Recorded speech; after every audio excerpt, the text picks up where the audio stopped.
So before the break, we introduced you to Mason, a 24-year-old archaeologist living with cerebral palsy. He digs up bones to learn about those in the ancient world who lived with disabilities like him. Brigitte Hancharick isn't able to do that. She has the most severe form of cerebral palsy, but she still lives a full life.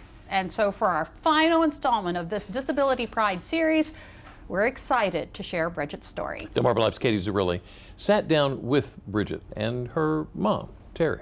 Brigitte Hancharick might not speak, but she most certainly has things to say.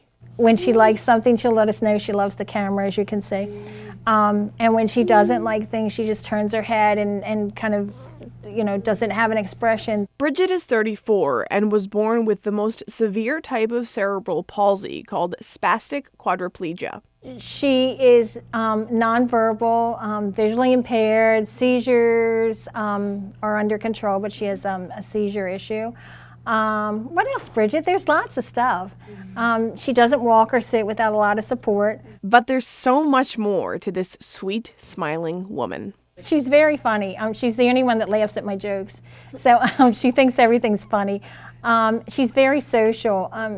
When she went to school, and even when she was a baby, or she was young, she was like 4 years old, and the other kids would take a nap, and they would put her in the hallway in her chair just to watch people go by, because she didn't want to lay down in the dark. She wanted to be around people, and she's always done that. After Brigitte finished school, her mother Terry knew she had to keep Brigitte's social game strong.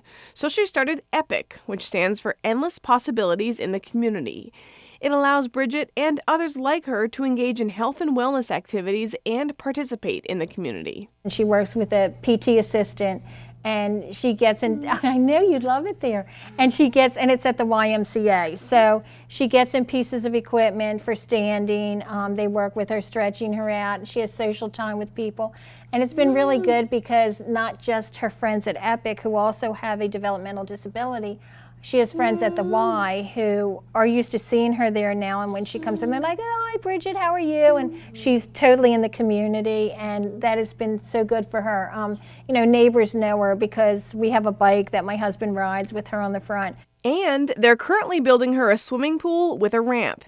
Terry says there's really so much her daughter can do. She just needs the assistance. She can be a part of our world and a part of do the things everyone else does. So, I always say that people can do pretty much everything. They just need the opportunities and the support. So we give her the opportunities, and then we make sure the supports are there.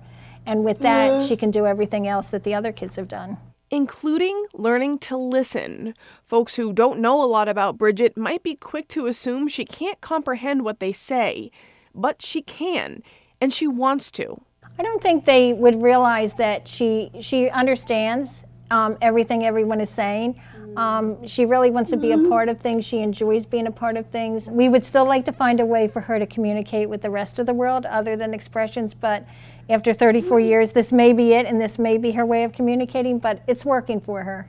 Terry's contentment didn't happen overnight, as you might imagine, but she can say with complete confidence that she loves her daughter's life. It used to bother me. I used to sit at weddings and think about that. Or I would go to baptisms and think she's never going to have children. Or, graduation, so she's never really going to go to college. And those kinds of things used to really bother me. And I don't know when it happened, but I realized a couple weeks ago that it did happen. And she loves her daughter's impact on her life. As a housewife, I had a couple of kids, and I stayed home and took care of my kids. And I really wasn't out there, and I would have never thought of public speaking or even sitting here talking to you like this.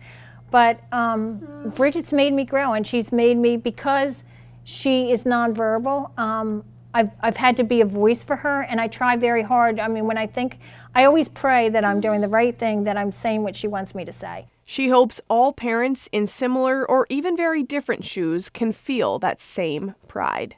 I'm hoping that, eventually they discover what a wonderful ride it is, and the kinds of things that people with disabilities are capable of, and the joy they can bring into your life. Joy felt so deep, it doesn't have to be spoken. So Terry's hope is to expand EPIC to more YMCAs throughout the state. And if you missed any of the stories we featured as part of Disability Pride Week, you can find them all on delmarvalife.com. Check them out. We know they'll inspire you, and I plan to watch them again. Yeah, no kidding. Yeah.